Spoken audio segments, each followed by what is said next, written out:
Maths पे बहुत focus किए हैं, रीजनिंग पे ज्यादा फोकस किए हैं, उनको मिनिमम 11 पहुंचना ही चाहिए। अगर आप वहां नहीं पहुंच रहे हैं तो you are not in safer side, आप जो है वो रेस से बाहर होने, ध्यान रखिएगा।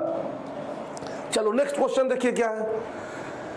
नेक्स्ट क्वेश्चन क्या है, कह रहा है A B and C are partners in a business with a total capital of ₹33,000।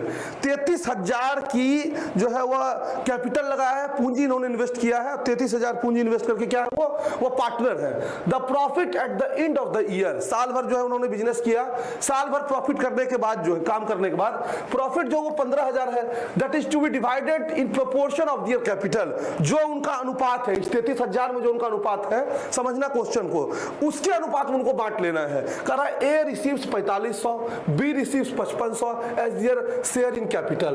तो कह रहा है फाइंड सी कैपिटल, सी की जो है वह पूंजी ज्ञात करिए। अब सवाल समझिए क्या कह रहा है, सवाल का चार्ट मैथ्स जैसे ही बनाना शुरू करो, इतना तुम जो है कालिदास नहीं हो, तुम्हारे दिमाग में सब बैठता चला गया, लिखना शुरू करो क्वेश्चन को, ठीक है। क्वेश्चन को लिखना शुरू करिए। क्या कर रहा है, कह रहा है एक बिजनेस शुरू करते हैं, जैसे ये है मान लो ए बी एंड सी, इन्होंने एक बिजनेस शुरू किया, इस बिजनेस की टोटल जो वैल्यू लगाई वो लगाई 33,000 रुपये, ठीक है। कितना लगाया बच्चा, ए बी सी मिलकर एक बिजनेस शुरू किया और इन्होंने 33,000 लगाया। इसी को चार्ट के रूप में अगर हम ड्रॉ करना चाहेंगे तो हम यहां ऐसे लिख सकते हैं 33,000 33,000, इसको 3 जो है वह रेखा खींच सकते हैं, यानी ए बी सी व्यक्ति जो है वो लगाया होगा 33,000, यही पूछ रहा है ना। मान लो ये 11,000, ये 11,000, ये 11,000, हमको पता नहीं है, हम एक अप्रोक्सीमेट बोल रहे हैं, लेकिन आगे सवाल बदल दिया।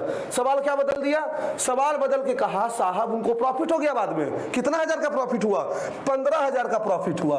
15,000 का जो वो प्रॉफिट हुआ, 15,000 के प्रॉफिट में भैया कह रहा है ए का जो है वो 4500 रुपया है। ए कितना ला रहा है, ए जो है वो 4500 रुपया कमा के गया। बी जो है वो कितना किया, बी जो है वो 5500 रुपये कमा के गया, 5500। और सी का पूछ रहा है कैपिटल, पूछ रहा है सी का कैपिटल बताइए। तो सी के कैपिटल से पहले कुछ डेटा जो नहीं दिया वो समझना होगा। देखो ये बताने में शर्मा गया, सी वाला गधा कहीं का तुम नहीं बताओगे, तुम क्या गांजा का व्यापार करके कमाए हो। अरे जैसे ही दोनों बताओ वैसे बताओ, तो बताए हुए ऑलरेडी आपको कि 15,000 टोटल है, 4500 हमारा है, 5500 इसका है, यानी 5,000। इधर अगर 5,000 हम ऐड कर दें तो ये हो जाएगा ना, 5,000 5500 प्लस 4500 कितना हो जाएगा अपना, ये 15,000 हो जाएगा। अब फिर समझिए सवाल के प्रोपोर्शन में कमाया है, जितना ये इसने लगाया था इधर उसी के अनुपात में कमाया है, यानी इसका अनुपात निकालने तो इसका अनुपात हमारे निकालना आसान हो जाएगा। आपको क्या पूछा है, सी का कैपिटल पूछा है, तो सी के कैपिटल के लिए इसका अनुपात आना चाहिए, रेशियो इसका आना चाहिए। तो मान लो 3 लोग है, 3 लोग इक्वल टू 15,000, लेकिन सबका दिया है, किससे कटेगा, काटने पीटने का काम करो शुरू, 5 से काटते हम लोग, तो 5 × 45 9 आ जाएगा। यहाँ इक्वल टू डालना चाहो तो डाल दो, 11 आ जाएगा, और यहाँ पे जो 5 है 10 आ जाएगा। यानी अगर यूनिट वाइज हम बांट लें तो 15,000 इक्वल टू, अगर शेयर इसका हम निकाल दें, कौन किसका शेयर था, तो 11 9 20 10 30, यानी 55,000 में 30 शेयर हम बेच सकते थे। कितना शेयर बेच सकते थे 55,000 में, 30 शेयर जो है वो हम 55,000 में बेच सकते थे, यानी 30 शेयर की वैल्यू 33,000 है। इस 30 शेयर की वैल्यू 33,000, क्यों, क्योंकि कह रहा उसी प्रोपोर्शन में ये पाया है, बिना कुछ कहे हमको इधर जो है 30 इक्वल टू 33,000 कर देना होगा।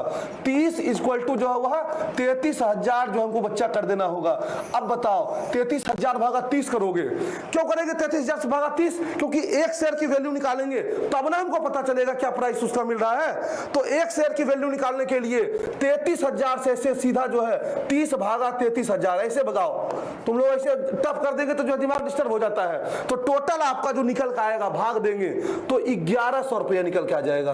कितना निकल के आ जाएगा, 1100 रुपया। अब कह रहा है सी का कैपिटल बताना है, तो सी वाला तो लिखा ही नहीं था, इस शर्मा रहा था, छिपा रहा था। 5,000 कमाया है गधा कहीं का, ये 10 देखो इसका शेयर है, तो 10 शेयर लगाया था, 5,000 कमाया, 1100 रुपया एक शेयर की कीमत आ रही है, तो 1100 गुना 10 कर देंगे तो 11,000 आ जाएगा। Option number C will be the correct answer, यानी सी जो है अपना सही जवाब हो जाएगा। तो 11,000 जो वो सही जवाब है। क्वेश्चन नंबर नेक्स्ट देखो, मैथ्स का क्वेश्चन चल रहा है। हो गया क्या हुआ सर, शांति शांति बनाइए। अब क्या हुआ सर, शुभम सर भी है मैथ के लिए, काहे रोजगार छीन रहे हैं, लाइए। अरे इधर एक दो क्या जी, तुम लोगों को नहीं समझ में आया क्या, जबरदस्ती हटा देंगे सर। अरे बच्चे अब जाने दो, जीके का हो गया काम ना, अब सर को विदा करो। हमको आने दो। सर एकदम क्या मैंने हो गया सर, समझ लीजिए कि रोजगार है भारत में, बेरोजगार। क्या क्या जी बालक, तुमको नहीं समझ में आया बताओ। अरे हो गया सर, छोड़ दीजिए। देख रहे बच्चे का ना सर, बहुत बढ़िया मैथ पढ़ा रहे हैं। बहुत बढ़िया पढ़ा रहे हैं सर, वाकई आप अच्छे पढ़ा रहे हैं। लेकिन इस बात को समझिए कम जी के वाले हैं कि अगर सोच लीजिए कि गडकरी जी प्रधानमंत्री का अच्छा काम करने लगे तो प्रधानमंत्री थोड़े बन जाएंगे।